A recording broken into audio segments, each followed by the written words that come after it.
যে যেখানে আছে। আজকে যে গলাপোতা শ্রী শ্রী হরিচাঁদ গুরুচাঁদ মন্দিরের পরিচালনায় অল ইন্ডিয়া মত মহাসংঘ তারা জনপ্রতিনিধি আছে, তাদের সংবর্ধনা অনুষ্ঠান। আমার দেরি করে আসার কথা ছিল, কিন্তু এরপরে আমার যে প্রোগ্রামগুলো আছে, যদি দেরি করে আসতাম পরবর্তী প্রোগ্রামগুলো আমি ধরতে পারতাম না। চারটা একটা প্রোগ্রাম ছিল, চারটাতে সেই প্রোগ্রামে ফিরে যাই আর কি। তাহলে এই দিকের প্রোগ্রামে আমার আসা হবে, তাই বাধ্য একটু আগে চলে এসেছিলাম। সবাই আসবেন, ঠাকুর বাড়ির আমার ঠাকুররা আসবেন। ঠাকুর বাড়ির ঠাকুর আমার মাথায় ছিলেন, মাথায় আছেন, মাথায় থাকবেন, এ নিয়ে কোনো দ্বিমত নেই, কোনো প্রশ্ন নেই। আমার ঠাকুরের মন্দির সংস্কার হলো। আমি তো জিজ্ঞাসা করছিলাম ওই নতুন মন্দির, বলেন না এটা পুরানো মন্দির সংস্কার করা হলো। খুব ভালো লাগেছে। শুধু একটা কথা বলে যাব, পশ্চিমবঙ্গের বিজেপির প্রথম গভর্নমেন্ট, সেই গভর্নমেন্টের আমাদের ক্যাবিনেট মিনিস্টার করা হয়েছে।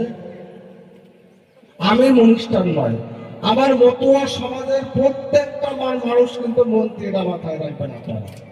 হরিবল হরিবল হরিবল। একটা উপলক্ষ লাগে, শুনুন, একটা উপলক্ষ লাগে, সেই উপলক্ষ মাত্র আমি।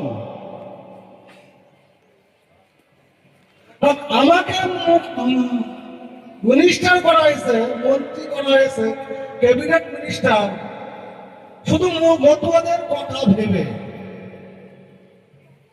এটা ভাবতে হবে। এত বড় ব্রিগেড প্যারেড গ্রাউন্ড, 5 জন মন্ত্রীকে শপথ পাঠ করিয়েছেন, আপনারা দেখেছেন টিভিতে। দিলীপ ঘোষ দীর্ঘদিনের বিজেপির সভাপতি, এখন মহিলাকে করতে হবে অগ্নিমিত্রা পাল, 3 নম্বরে আমাকে করেছে। কতটা সম্মান দিয়েছে বিজেপি, মতুয়াদের এটা ভাববেন। সম্মানটা আমার নয়, সম্মানটা আমার সমাজের প্রত্যেকটা মানুষের সম্মান, এটা মাথায় রাখবেন আপনারা। শুধু আমি এখানে এসেছি একটা বার্তা দিতে আপনাদের কাছে।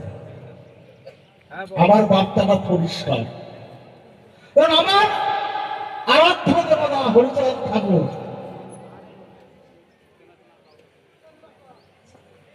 একটা সময়